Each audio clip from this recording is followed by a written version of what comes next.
Hey guys, welcome to the channel. Welcome back to the channel. Today we're talking about the Colorado comeback. If there was one, I'm kind of a fan of Colorado as a whole, but we're talking about it, and we're talking about why a lot of folks are starting to venture back to Colorado, even if they were looking at something else while they were looking at this maybe a year or two ago. That's right. So we're going to be diving into why now could be the best opportunity if you've been thinking about coming to Colorado to actually pull the trigger and make it happen, because there is more opportunity right now financially, there's more opportunity with Colorado's job market, there's more opportunity economically, and why it makes the most sense to come here in 2025 Correct. than in the past few recent years. Correct. Now, before we get into that, here's some things that we've heard for some clients that have moved here recently that actually made a decision prior to coming to Colorado from where they were coming from to somewhere else. And obviously, like, not getting too political, but a lot of things were different during the pandemic. You had a couple of separation states that were creating quote unquote more freedoms or more space, whatever you guys want to call it. We're staying out of the politics, but there was just some more freedom or whatever it may be with certain states during the pandemic, and obviously post-pandemic. A lot of folks were moving, let's call it, to the Florida areas, to the Texas areas for certain reasons. Got it. But what they started to figure out is even though some of the cost of living in some of those areas were pretty affordable, it's still really flat. It's still really hot. Yeah. It's really, really congested, and like they've lived some of that for a couple of years, and now they're actually venturing back, and we've got some of them that have closed in Colorado now. And what people are starting to figure out is, okay, hey, Colorado is a lot more even-keeled than maybe some people think. Not just with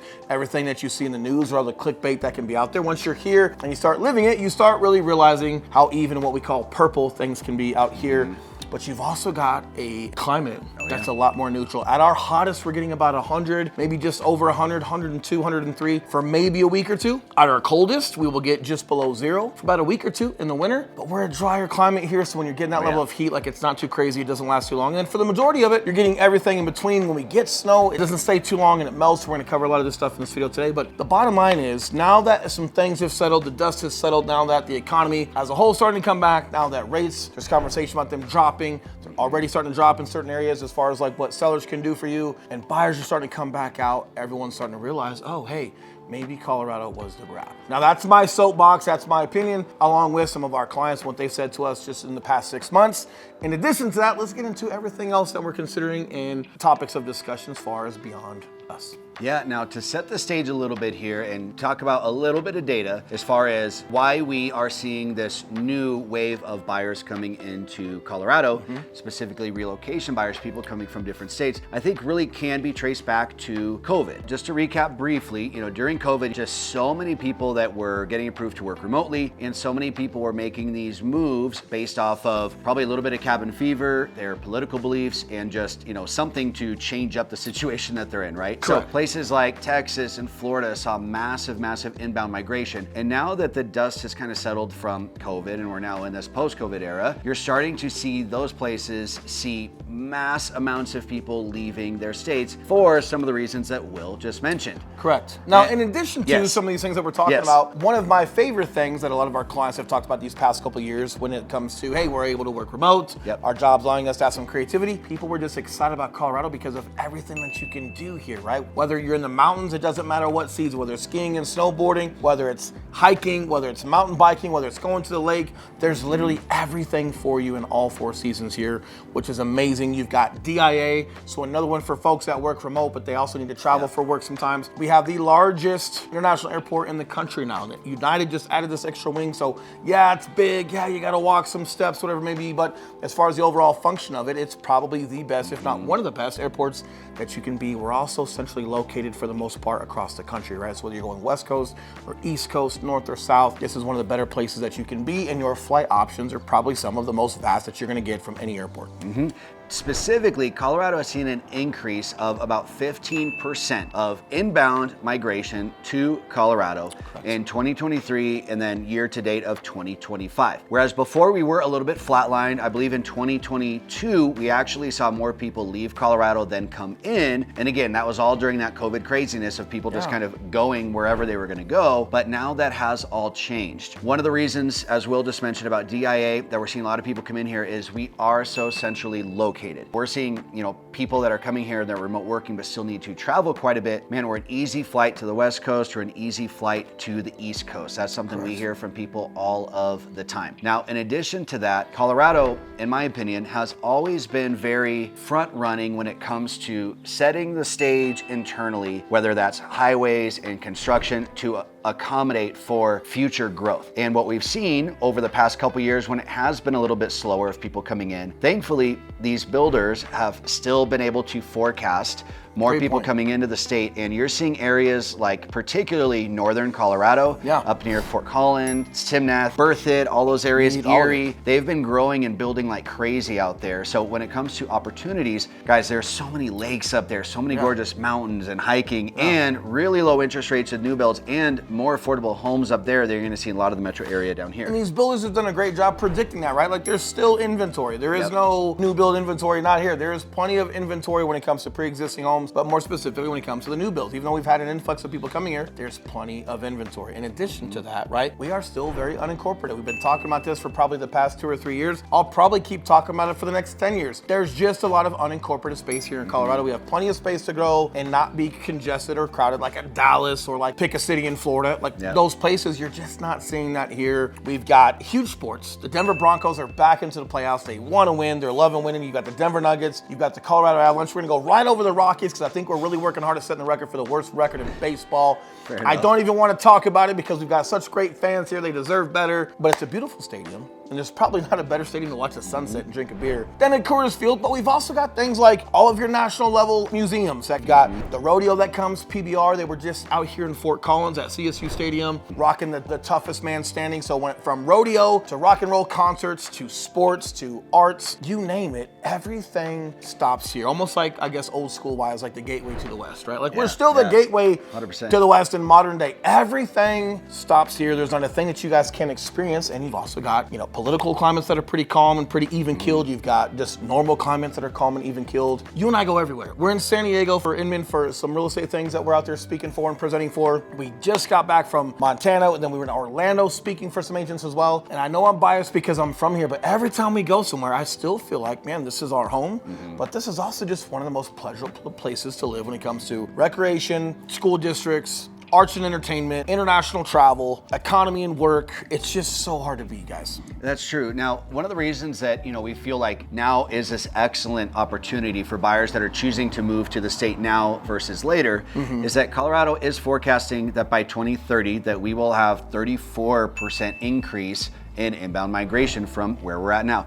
Now that's a ton. As interest rates come down closer to 2030 or somewhere in between, but as interest rates continue to come down, we do still have inventory right now, but the opportunity is still there because buyers are still, taking their time a little bit due to interest rates, but that is all going to change. When we see that 30% increased growth and when we see lower interest rates, all that's gonna mean is more appreciation for current property owners and a more difficult buying climate, probably similarly to what we had back in COVID times. And we've already seen an increase just this year in the past 60 days as far as buyers starting to come out, but interest rates haven't gone that far down. But it's not so much the decrease that's put a lot of buyers back in the market these past couple of months. It's that the rates stopped freaking out per se, right? It was almost like on a daily and weekly basis for a while, like just no one knew what was gonna happen with the rates and they were didn't go, and then someone's saying they're down, they're up, they fizzed, they settled, right? Like the, what do you call that? The fizz on your soda pop, man. It settled down and it created some consistency and it got steady. People started to just have a little bit more trust and like, okay, like the storm's over, it's here, but we know it's here, we know where it's at. We feel safe to go look and not feel like we've got to lock in a rate, but then something gets weird if we don't lock in the rate. Things are more stable, and now we've got some things or some word through our portals of, hey, things are going to start coming down now that it's settled, right? So even from just settling down, we've had a lot of buyers start coming back out in the past 60 days. Now, one of the other things that's recently stirred up a lot more buyer interest is U.S. News released their latest polling in the best of states, and Colorado ranked within the top 10 for 3 really important categories. So we ranked number Mile High Property Brothers. Mile High Property Brothers. We know, hey, and we love you guys too, and that number's popping up below. That's right. Seriously, all jokes aside, if you guys do have real estate questions, correct, throw us a phone call, text message, or email. We've got relocation guides, we've got area guides for any questions you guys have when it comes to our economy, our market, specific locations, or just how to relocate to Colorado in general. We'd love to help you guys with those needs as much as we love making these videos as well. There you go, there you have it. So let's move on to the other 3 reasons why people like Colorado. So in addition to U.S. News ranking the Mile High Property Brothers as the #1 reason people are moving to Colorado, it ranked number 3 for education, number 6 for economy, and number 9 for healthcare. Now, coincidentally, those are some of the top reasons that our clients just organically tell us they're coming to Colorado, in addition to the things like, sports, activities, weather, everything like that. So just to touch on education a little bit here, it is hard to find a bad school district in Colorado. A lot of our clients are coming here that their families, and education is one of the #1 priorities. Having choice in terms of what school that they go to, having options and alternatives for schools that hyper-focus on sports, schools that have a better student to teacher ratio like charter schools. Correct. Variety. You've got charter schools, you've got Montessori schools, you've got private schools, you've got great public schools, and they did create open enrollment. So if, for example, you're in Cherry Creek School District, but you see an elementary school or a junior high that's rated better, or you like some things that are better for your child for this school, even though you don't necessarily go there, you can apply and you can open enroll into that school because you're in that district. So a lot more freedom when it comes to parents being able to put their kids where they like for whatever specific reasons they have. But either way, as a whole, it's really hard to find a bad district. It's true. Now, speaking to economics and job opportunities, some of the biggest sort of industries that you're going to find out here are aerospace, like with Lockheed Martin. Healthcare is huge out here with massive Kaiser campuses and US Health campuses and things like that. And then also tech, massive out here too, between Google, Oracle, and a handful of others. Crocs. What more Crocs. Scientific techie shoe can you get than a Croc, man? That's They're right. right here in Boulder, dude. That's right. Great That's company. Right. That's right. You've got all of these massive companies out here, and then in addition to that, we are really starting to build a startup culture. I don't want to go as far as saying like a mini Silicon Valley or anything like that, but it's in the workings. You're starting to see, again, with us being so centrally located, down the middle in terms of politics and business laws and tax laws and things like that, you're really starting to see this be a good breeding ground for some really good tech startup companies. And we feel in the real estate world, you've got a lot more real estate events that are coming here. Just the whole entrepreneur space in general, you're getting a lot more. And then obviously the economy side when it comes to entertainment boosting, restaurants boosting. Like anytime you get more people and more money influx into a location, you're gonna start having more of those, like attention goes where money flows per se, right? Like there's just a lot of great things that are happening, but what's amazing is the neighborhoods, things that you guys get access to through like suburbia per se, or like inner Denver cities when it comes to Park Hill, whatever it may be, South Park Hill, everything is still either old school, traditional Denver feeling, or these suburban areas that keep getting built by new builds in these master communities, it feels very Colorado. They are building tons of parks. I think Colorado has the most parks in the state per square foot, or whatever that's called, right? I think it's per square foot. But you've got trails and everything like that built into the landscape of neighborhoods. So even if you are in suburbia, you've got plenty of parks and recreation and things to go do where you still feel like you're in Colorado versus just being in the flatlands out in the middle of nowhere. Yeah, and then I just want to talk about how our metro area is constructed and how beneficial that is if you are coming out here for work, or maybe you're working with one of these big industries. Because one of the unique things about Colorado is with Denver being right in the center of the state, or right in the center of the clock, as Will would put it, let's say your tech company that you're working for up in Broomfield, which is on the northwest side of Colorado, if you're trying to be within 45 minutes of that office, that is pretty much going to leave the majority of the metro area for you to pick from. It's not going to be like some of these other like massive cities where if you're working at a company in Dallas, you have to live in Dallas, right? Like you're not going to be able to just drive to a whole other city that's within 45 minutes. We're going to San Diego next week, and I had a buddy talking to me. He goes, "Hey, where are you guys holding your mastermind? North San Diego or more toward the south?" I'm like,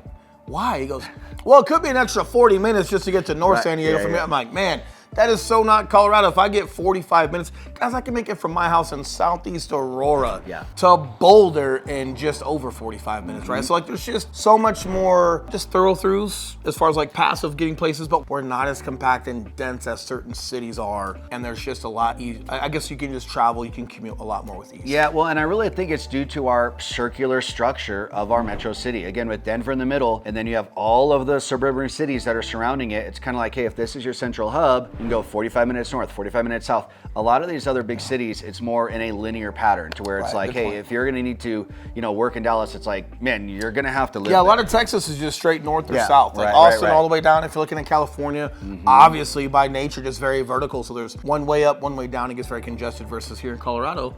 You have what's called a clock. Yeah, a clock. And it just works great. You know how many comments and phone calls and super friendly, honest clients that have complimented my clock? People love the dang clock. Before he would just start using it and open up. When we first started these videos, guys, he might have got rid of me. He might have fired my butt in the beginning using this clock, but now he's embraced it. It's almost like he's making it his own. We just need to make sure we know where it came from. I love the clock. I love the clock. And then, so in addition to flexibility around where you're living versus where you're working, we're also finding and getting comments from our clients all the time about how their families that are coming out there to support the job that's bringing the person out there, they don't really have to make these compromises, right? Because there are so many options and so many different types of neighborhoods, so many different types of communities that are within 45 minutes or so of wherever they're needing to work, that they can find a community in a neighborhood or city that's going to work for everybody. Correct. So we're really just seeing this as a place that is full of options, alternatives, and it really makes those, compromises that you kind of have to take into consideration when you're moving a family across country. It makes it an easy decision for people. Now, here's the deal. We've covered a lot in this video today. So listen, whether it's the school district specifically that we've been talking about that you guys need resources and have questions on, we can send that to you guys. Whether it's a relocation guide as far as like getting yourself to Colorado and what that looks like. Whether it's area guides specific to certain areas that you guys are looking for or that you think might be of more interest of you than some of the others. Or whether it's our app and just being able to look at an interface that has a lot of homes for sale, very similar to Zillow. We've got the same interface as Zillow for our app. Regardless of what it is, this number popping up below, we are the guys to answer the phone calls, text messages, and those emails. Whatever you guys need, just text us relocation guide. That's right. Text us area guide, text us phone call, or just pick up the phone and call. It is us. Either way, we covered a lot today. Whatever you guys have questions on, let's dive into it. Let's get you guys prepared for Colorado 2025 and beyond. Until then, see you guys next weekend. We'll see you guys.